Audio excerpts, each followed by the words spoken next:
Ready to run and roll. Been practicing your name all morning. You got it now? Yes, ma'am. Yes, ma'am. I do. I'm Gerald Young. I have a great product on the market, which is Young G's barbecue sauce. I've served 2 tours in Afghanistan. I'm here in Iowa.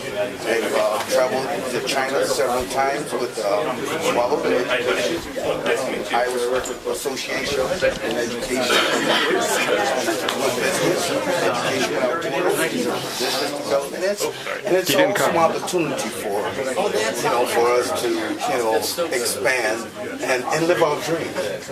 And I look forward to you reaching out and helping us as well to continue our dreams.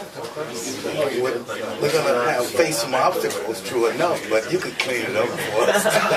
We can clean it up together. Well, I have great gifts for you right here. Oh, wow. I have it in Mandarin with my promo and everything, and also have it in American.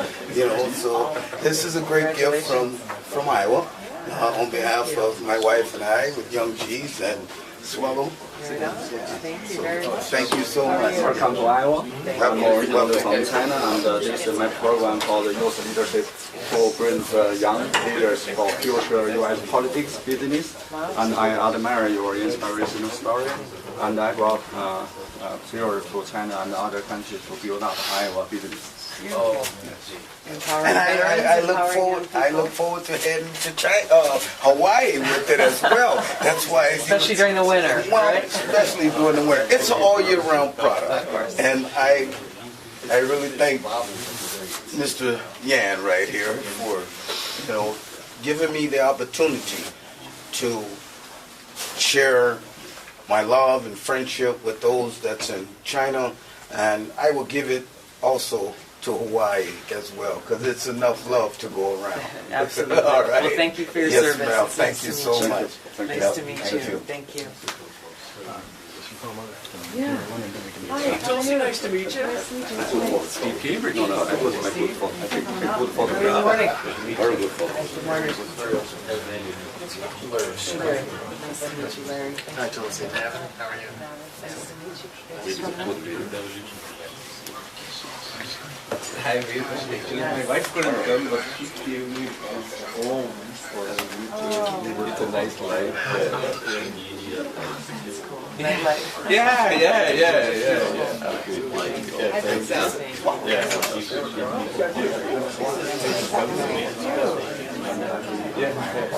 Sure, thank you.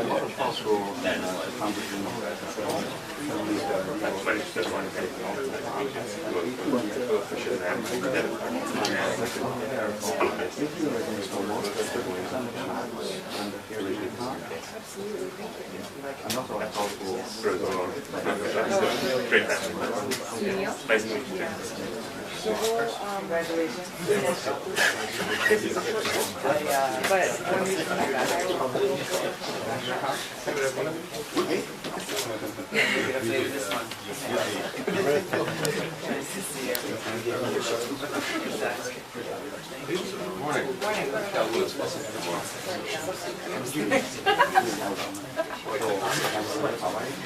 Yeah. So I was bored in the morning.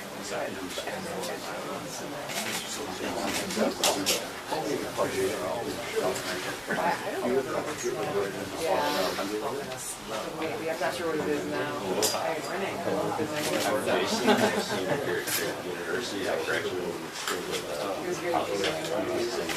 So for the next 2 years, I'm going to be helping you China and Iowa. All right, I love it. Thank you very much.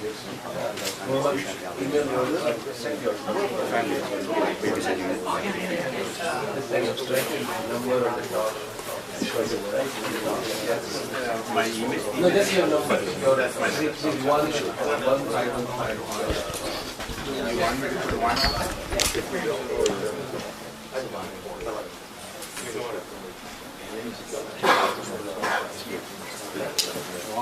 Our program.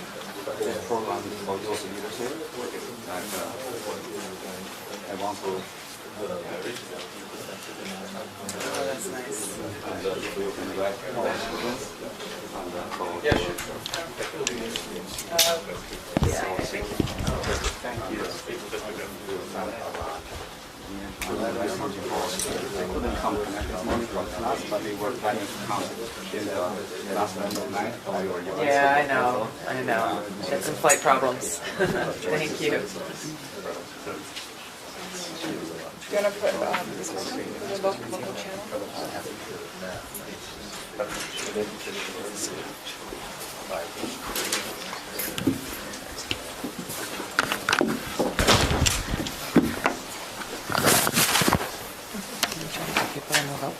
Yeah. Can you guys come up closer? There's not a lot of people, but make this more intimate.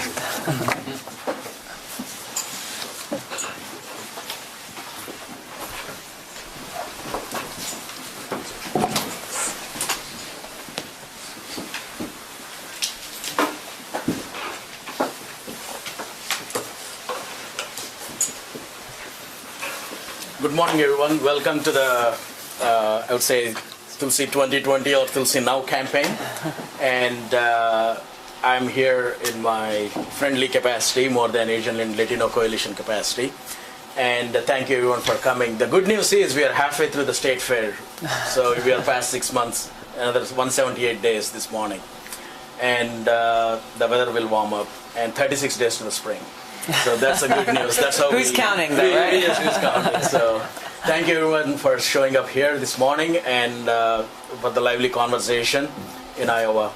And we'll definitely hope to host Representative Tulsi Gabbard down the road as the campaign trail brings her back to Iowa. Thank you. And coalition is very excited to meet and have the conversation. And feel free to have questions. And in Iowa, we engage, we interact. And I'm sure this is not your first time in Iowa, right? No. You know, you've been here before. So election trail is not new either. So number one, we are very excited to see someone, the moment they're eligible to run for president, decided to run for president. We definitely need that young leadership and fresh outlook. And let's test the system kind of attitude in this politics, instead of doing the same thing over and over again and restrict oneself and restrict the country within the boundaries that we set past 50 years. So it's really refreshing to see Representative Tulsi Gabbard deciding to run for office, especially the highest office in the land. So said that, I would like to introduce Dr. Yogesh Shah to say a few words and then introduce Congressman. Thank you very much for Good morning and welcome. Thank you for all coming here. As a physician, the reason I'm involved is because of the cost, the healthcare cost. We spend, just to give you numbers, as a country, we spend almost 20% of our GDP for healthcare, 20%. The developing country, if you look at Europe, it comes to about 11%.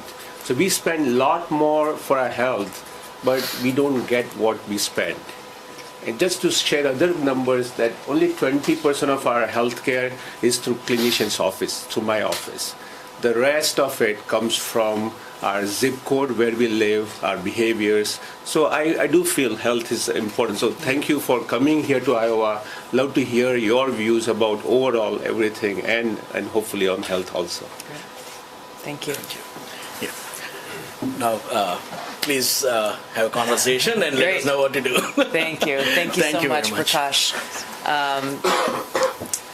First of all, for those of you who were planning on coming last night, and thanks to Prakash and his team, we had a flight cancellation coming from Chicago, flight canceled, didn't know when the next one was going to leave, so we ended up getting in a car and driving here.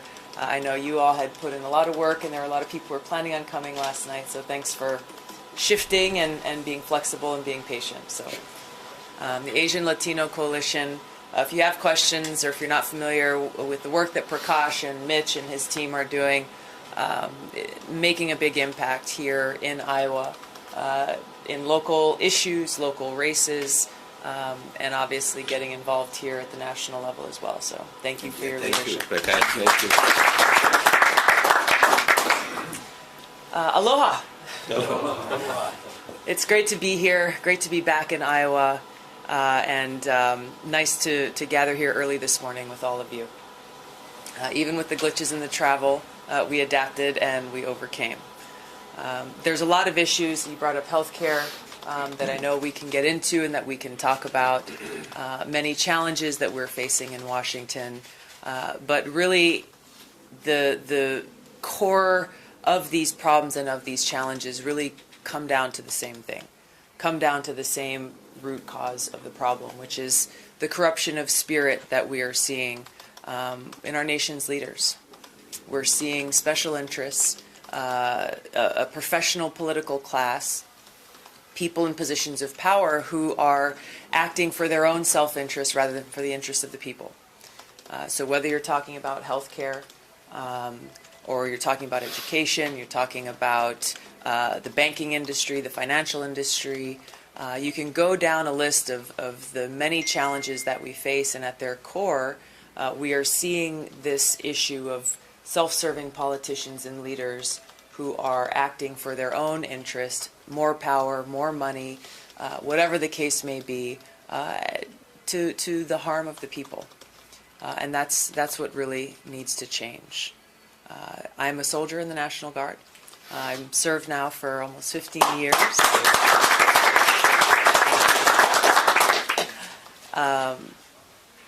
And like my friend here who serves in the Air National Guard here in Iowa, who just got promoted to colonel, all of us as service members, when we raise our right hand and we take an oath to serve our country, what we are doing is making a promise to serve and protect and defend our country, our Constitution, and the American people. Promising to put service before self, willing to put our lives on the line to do so. And it is those values that need to come back to the White House. It is those values of service above self that I will bring to the White House, that I'll bring to the presidency to restore the honor and integrity and respect that the presidency deserves and that the American people deserve. Because that is where we find the answer to so many of these challenges that we face. Healthcare is a great place to start because it's an issue that's top of mind for so many of us, not only here in Iowa, but in so many parts of the country, where people are being forced to make very difficult choices still about what they can afford, even when they or their loved ones are sick or in dire need of care or in dire need of medicine. This is a travesty where we have the corporate healthcare industry essentially extorting sick people and making them either suffer or sacrifice greatly just to get the care that they need. I'm a strong supporter of Medicare for all and believe that making sure that we are providing health care to every single person in this country, quality health care, is absolutely essential. When we talk about putting service above self, what we're talking about is actually taking action and caring for one another and manifesting that, showing that through the policies that we are working on. Reforming our criminal justice system, recognizing how many people are suffering, how many families are being torn apart, how broken this criminal justice system is, with private prisons, again, profiting on the backs of the American people. There are so many different layers of this broken system that have to be reformed, but unless we have leaders who have the courage to stand up to those corporate interests and the status quo, then we won't see the change that we need to see. Ever since I was a kid growing up in Hawaii, it's a beautiful place, obviously, and being able to grow up in surfing in the water and hiking in the mountains gave me just a deeply personal appreciation for protecting our environment. And this is something I've been passionate about throughout my life, and something that more and more in our country we are recognizing that there is an urgent need to address the crisis of climate change, to make sure that every single person has clean air to breathe, clean water to drink, and a preservation of these places that we live in, not only for today, but for generations to come.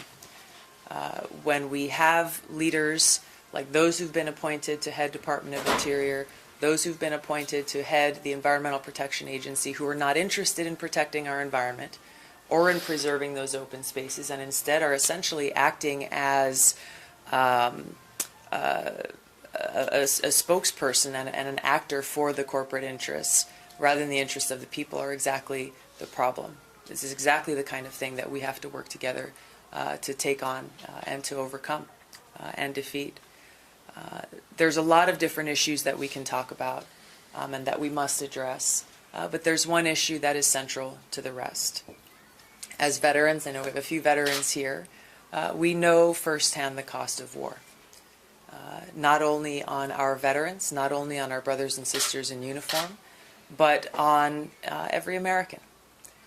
The regime change wars that our country has been waging for far too long have cost us trillions of dollars, so many lives, and it has actually undermined our national security by strengthening terrorist groups like ISIS and Al-Qaeda. We've seen this across the Middle East in places like Iraq, Libya, and Syria.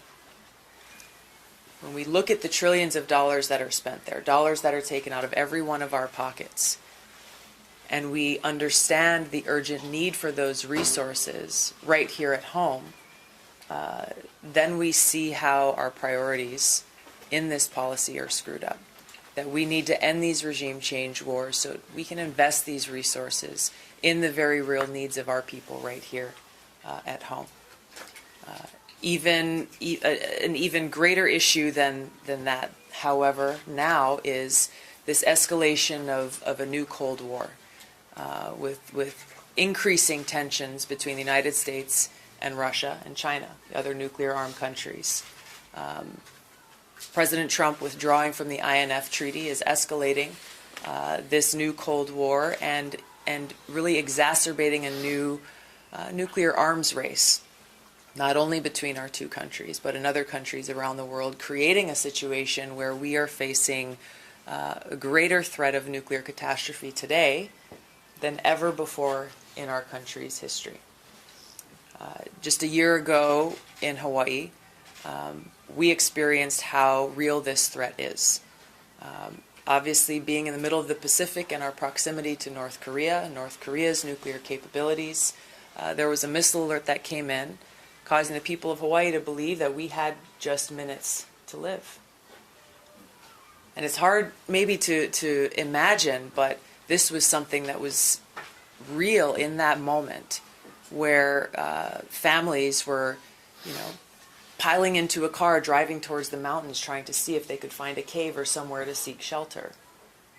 There's a father who lowered his daughter down a manhole because he thought that would be the only place where she could be safe from this attack.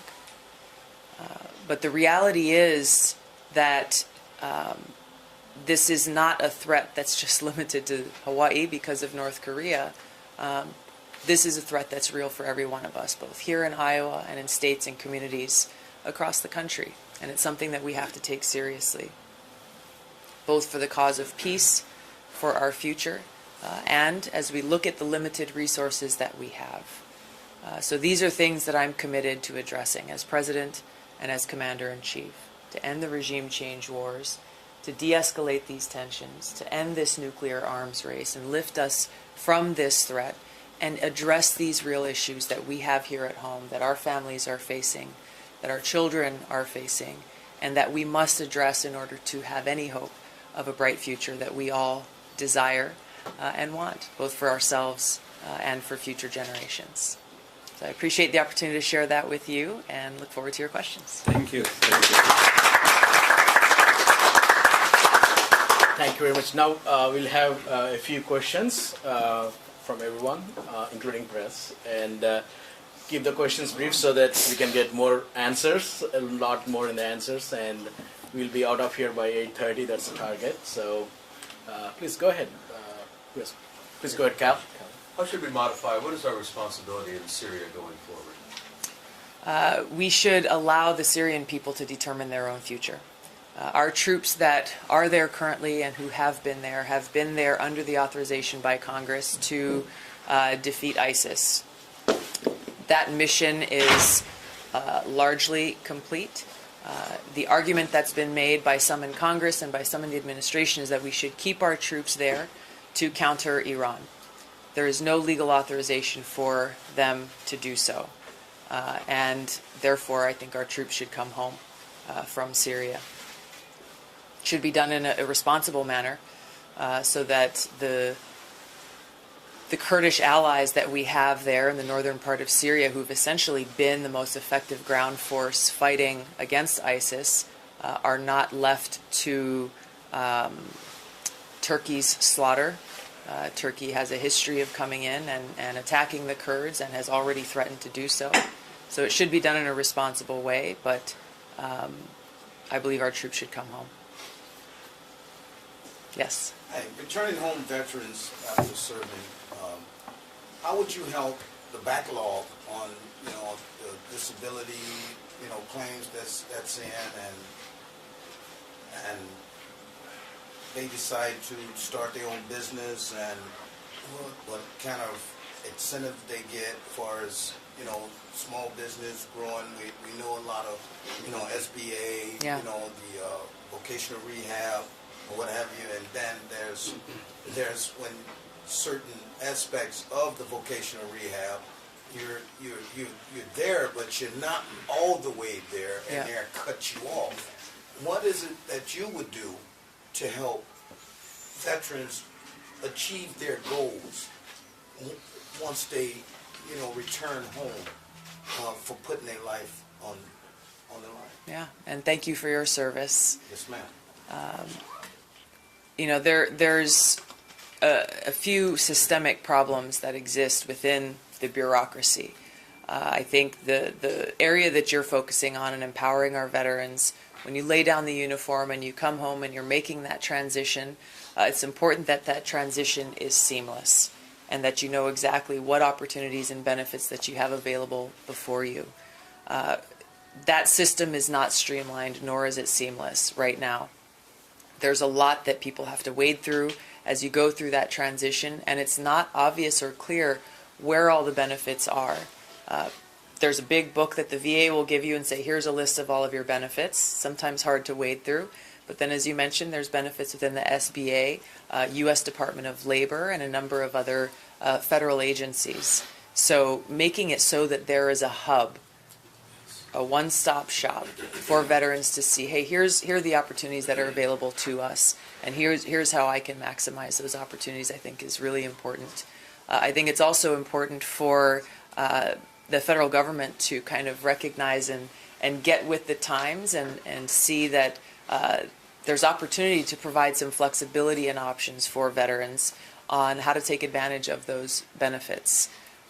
The GI Bill is obviously a huge benefit that provides a lot of opportunity, but I think there are others, and I think what you're talking about is seeing how we can provide startup funds or loans for veterans who want to start a business, who maybe aren't going to go the route of getting a 4-year degree, but instead want to start a small business and create jobs for other people and perhaps for other veterans. Using that GI Bill for exactly business. This is something I've heard from a lot of our brothers and sisters, and just folks asking for some flexibility on how to use the benefit that's been earned.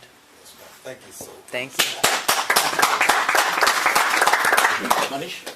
So I wanted to tackle a question on education. Yeah. The No Child Left Behind aspect. The growing cuts that you have in the education system, and so many eligible kids who were worthy of help. Every child is worthy of help at the end of the day, but you have the ongoing budget cuts that continue to hamper school systems. And even when they do have a budget, the spending isn't properly utilized. It's not directed to where it is needed. Yeah. How big of a problem do you see it, and how do you intend to tackle that issue? It's a huge problem, because if we're not making it a priority to invest in our kids and their education and our future, then what hope do we have? This must be a priority, and it's both a problem of continued cuts in funding, as well as it is a problem of uncertainty when the federal government fails to pass a budget and appropriations bill on time every year.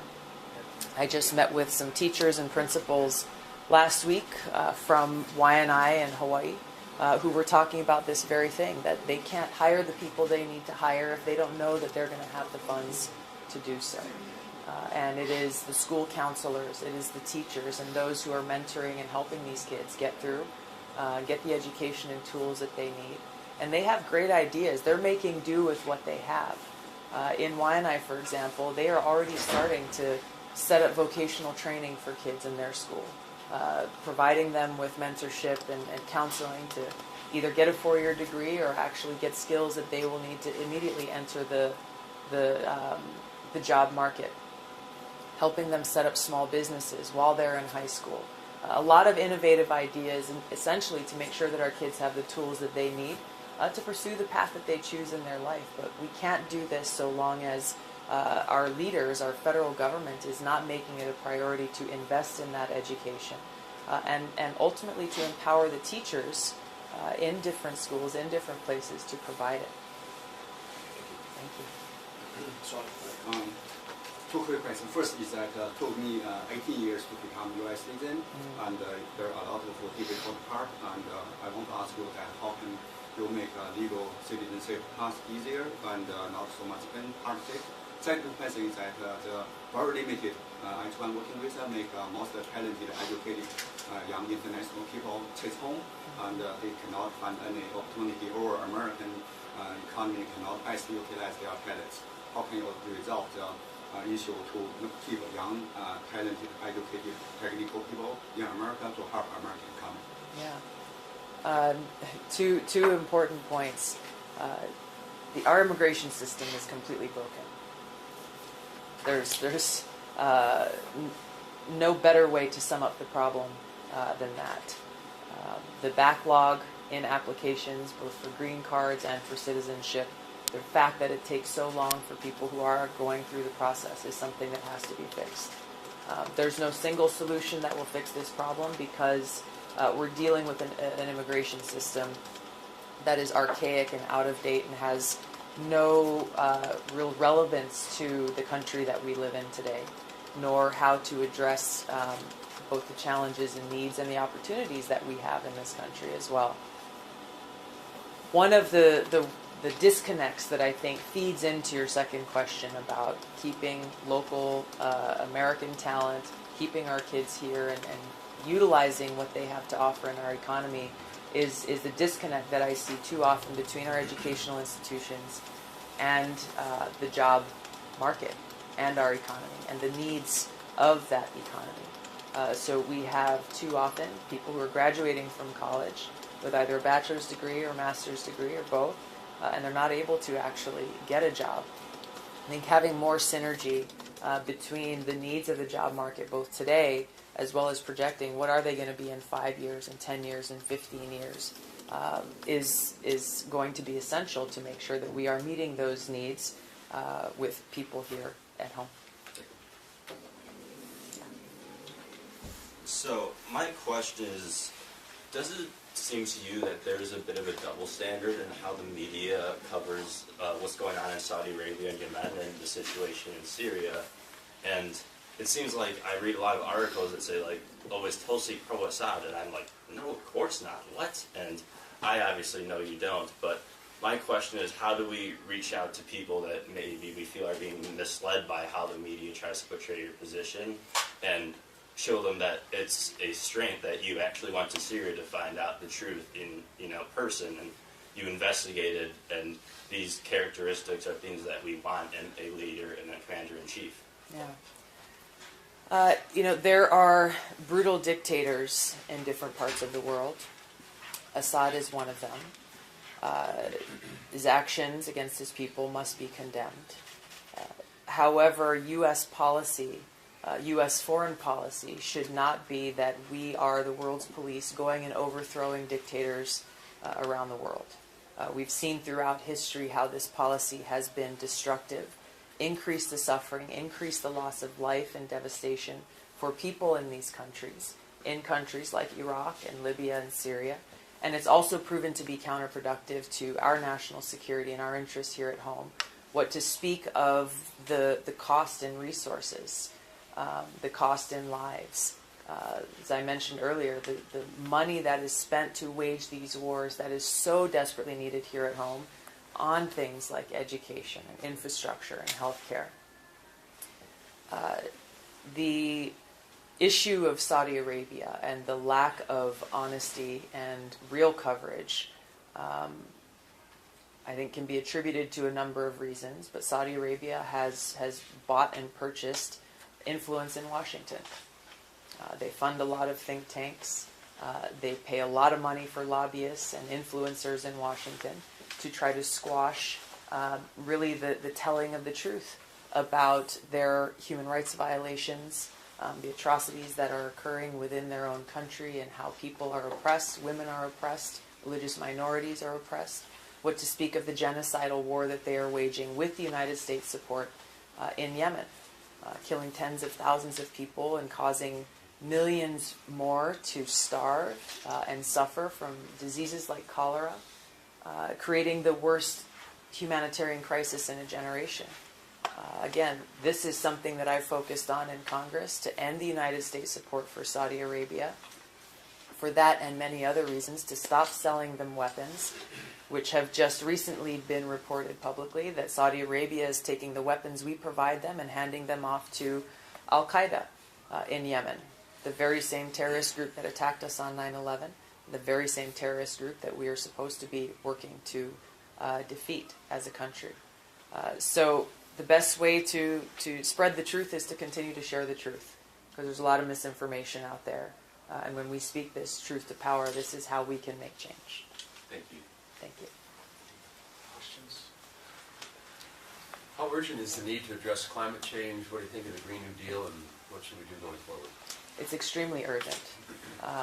Addressing the issue of the impact on our air, on our water, on our environment here in this country and around the world, and to address the crisis of climate change is an issue that we all have to take very seriously.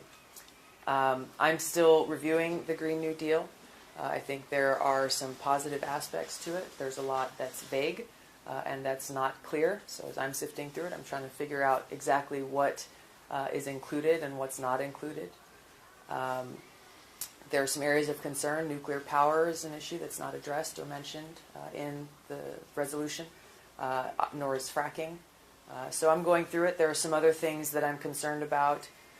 The idea of creating make-work jobs in the federal government is something that I think is a problematic concept that's proven to have failed in other countries. I think there are other ways to be able to try to empower people and lift people up out of poverty. I think we should strongly be considering. I'm researching and looking into a concept like the universal basic income, for example, as a possible route to take as we seek to try to address the income inequality and the large number of people who are living in poverty and struggling, working full-time jobs every day and still not able to take care of themselves and their families. Just expanding on that, Yeah. Tulsi, as it relates to energy. Yeah. I think in the previous administration, they had policies which fostered, and what we're seeing now around EVs, for example, and self-sustaining or sustainable transport. And we have that technology here, I mean, with Elon Musk and what he's doing with Tesla. But yet we see countries like, for example, China, that's now investing in gigafactory there. Like, why don't we, what are your thoughts in getting that type of, reestablishing those policies, or what's your vision for sustainable energy? Yeah, I mean, this has to be a key component as we look at both how we address climate change and how we address the infrastructure needs in our country, and really creating a green, sustainable economy.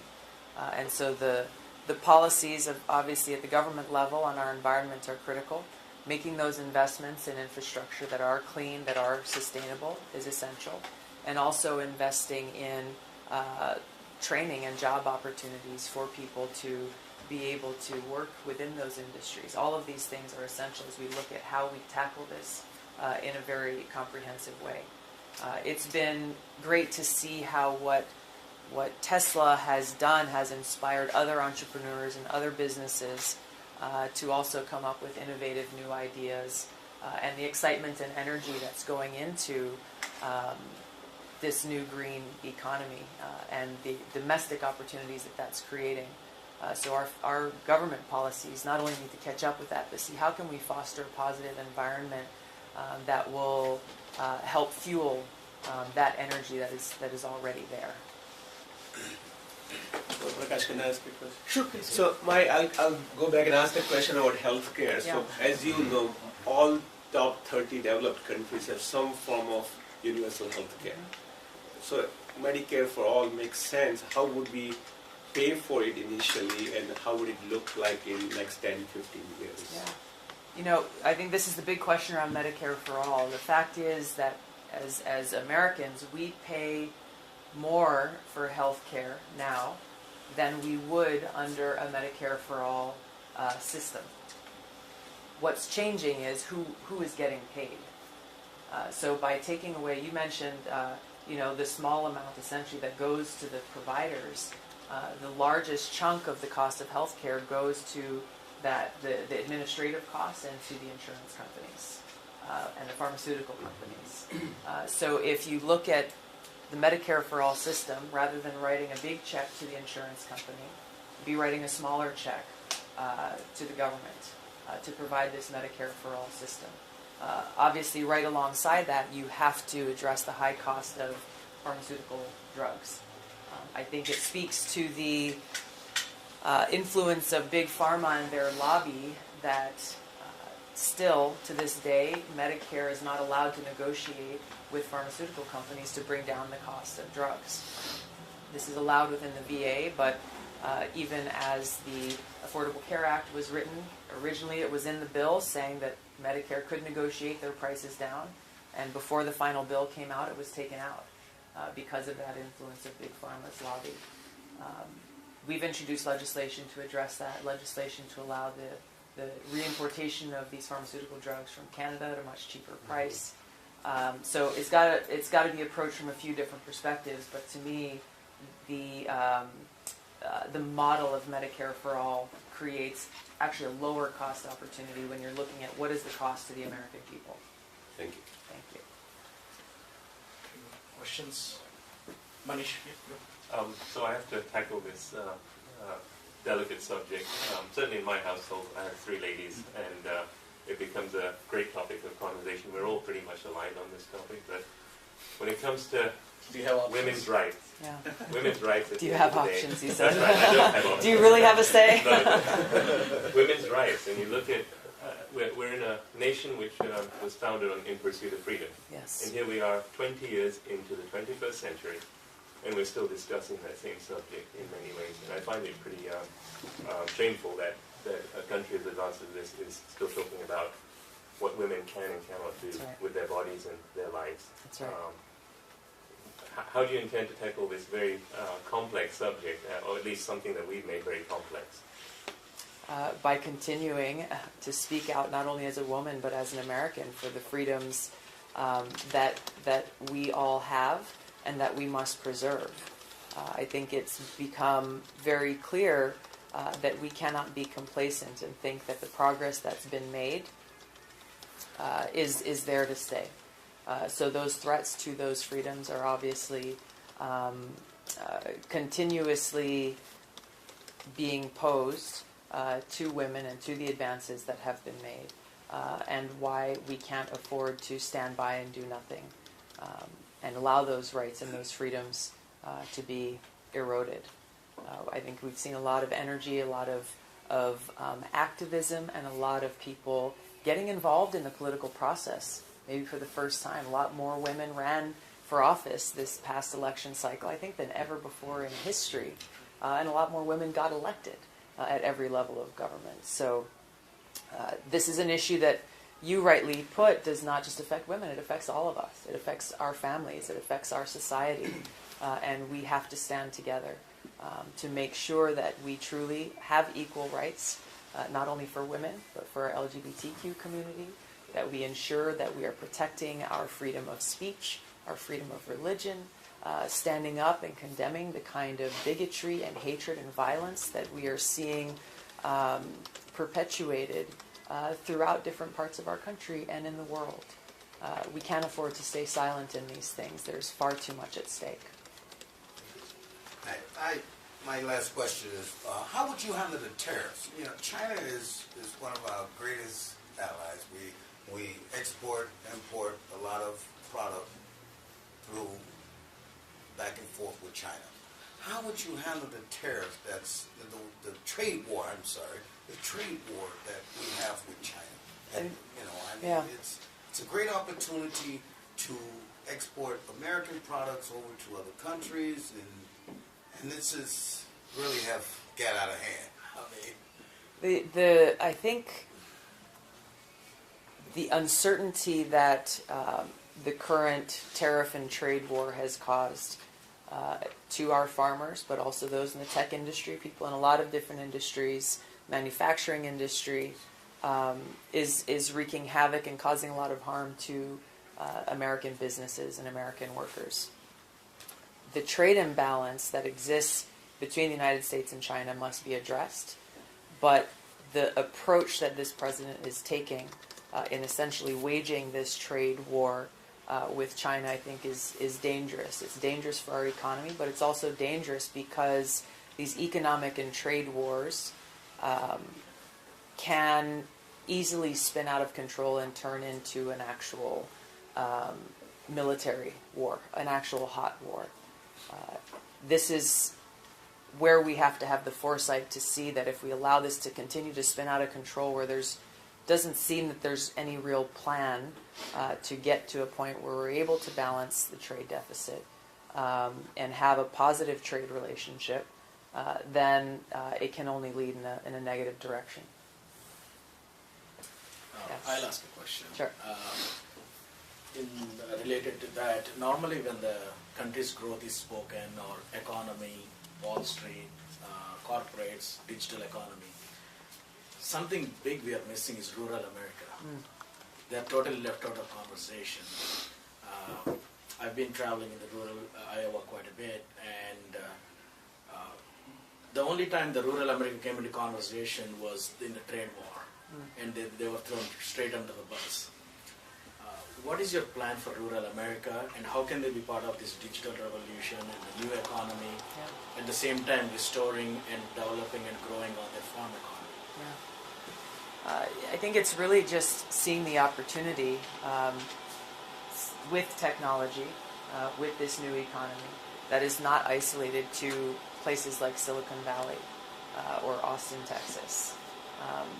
I think we're seeing how this is becoming decentralized more and more because of the opportunities that technology has to offer, and that we can take advantage of it no matter what part of the country that we're in.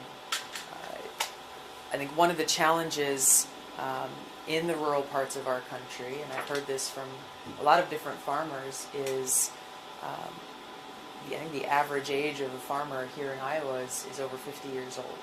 And so there's concern about the next generation of farmers. Who's going to come back in here and work and continue that legacy and provide those needs that we have here in our country. There's a lot of great programs here in Iowa specifically, whether dealing with veterans. There's a Veterans in Agriculture program, and folks who are looking for those opportunities to come in and work the land, but want to be able to take it into the next generation. And seeing and finding new ways to be able to continue that legacy of farming, but also to see the opportunity of how to do it in a smart way in this 21st century economy. There's no easy answers to this other than to say that we have to look at not just the opportunities in the big cities, but how we bring those opportunities to empower people in every part of the country. Thank you. Since I'm chair of coalition, I take advantage and ask two questions. Last question, the mental health, this is very close to my heart because my son is 16 years old and he's on severe autism. He's in a group home in Ankeny, close by here. What is your national plan for mental health and autism? Both, they go hand in hand, but mental health also covers the substance abuse and addiction. Dr. Yogesh on Child Cell Board, and then he does a lot of work for autism related and everything. But what is your national plan for mental health and autism especially? You know, there's two big areas that we need to address as we look at mental health and the mental health needs of our communities. It is still too prevalent, the stigma that exists for those who need different mental health services, where people are still afraid to go and find those services and to seek those services. We see this amongst our veteran community too often, and unfortunately it leads to still far too many veteran suicides every single day.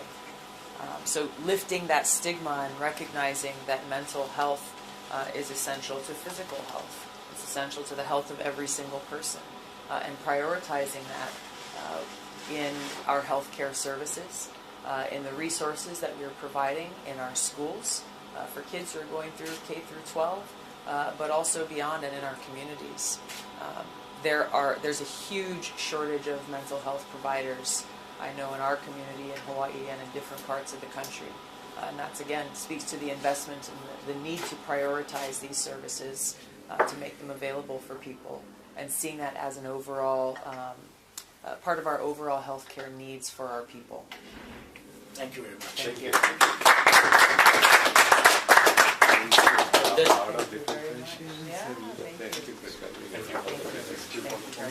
Nice to meet you. Look forward to seeing you. Nice meeting you. Yeah,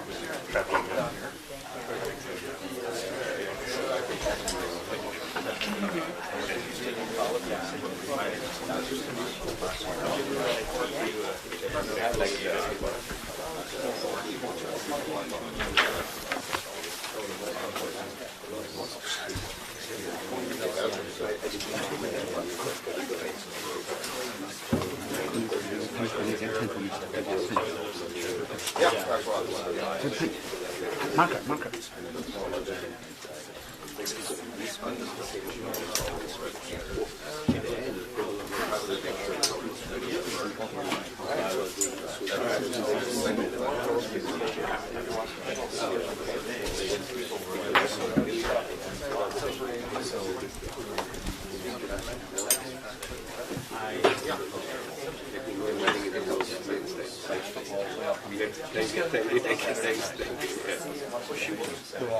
Story is very inspirational, and we do write something for our students. It's inspired their participation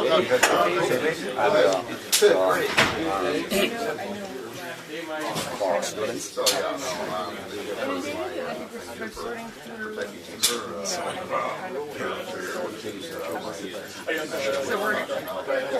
Also, take a quick photo here. This guy here's got the sauce. It's $50. On behalf of Iowa, the military, Young G's, we like to present this to you, thanking you. It's a great barbecue sauce. It's all natural ingredients. It's very healthy for you. I kid you not. It's diabetic, celiac, high blood pressure. We like to. It's just okay to. Thank you. Yep. Thank you so much. Very much. And congratulations on all of your accomplishments and your achievements. You take a couple of pictures. Yes. Hold that bottle up. All right. Thank you. Yeah. Okay. Sounds good. Thank you. Okay. Thank you. Sure. Nice to meet you. Thanks for coming to Iowa in this cold weather. Must be rough from Hawaii coming. So just take your 3 hours. Just hold on there for 3 hours. But I suppose Washington kind of prepared you a little bit for this. Yeah. Good to see you. Take care. Thanks for coming. So much. Nice to see you. Congratulations. I hope you win. Thank you. Quick photo. Oh, yeah. There's someone. Did you send me a message on Instagram or? I think it was an email. Email. That's what it was. I appreciate it. As someone that studies environmental science, thank you so much for taking climate change seriously. It is not a hoax invented by China. Thank you. Tell me your name one more time. Jason. Jason. Nice to meet you. Thank you. How are you? Great. I'm Dan Arthur, and one of your colleagues from the House, Rokana, I've been communicating with. This is something to help protect where you're from in both Hawaii and Samoa. Okay. So the only whole system for protecting against tsunamis will be built tomorrow. Wonderful. I'm sure you've. We deal with tsunami threats all the time. This is the way that we can actually stop them, and this is how effectively they are. I'll check it out. And the physics will check out. All right. Ro has the electronic copy. Got it. I text him. Okay. So I'm sure you amongst your We do, yes. smart ones amongst talk with each other, and the other ones just kind of pretend. Thank you, Dan. Yeah. Appreciate it. Here in China, you have some bachelor. Perfect. Appreciate it. Good to meet you. Thanks for driving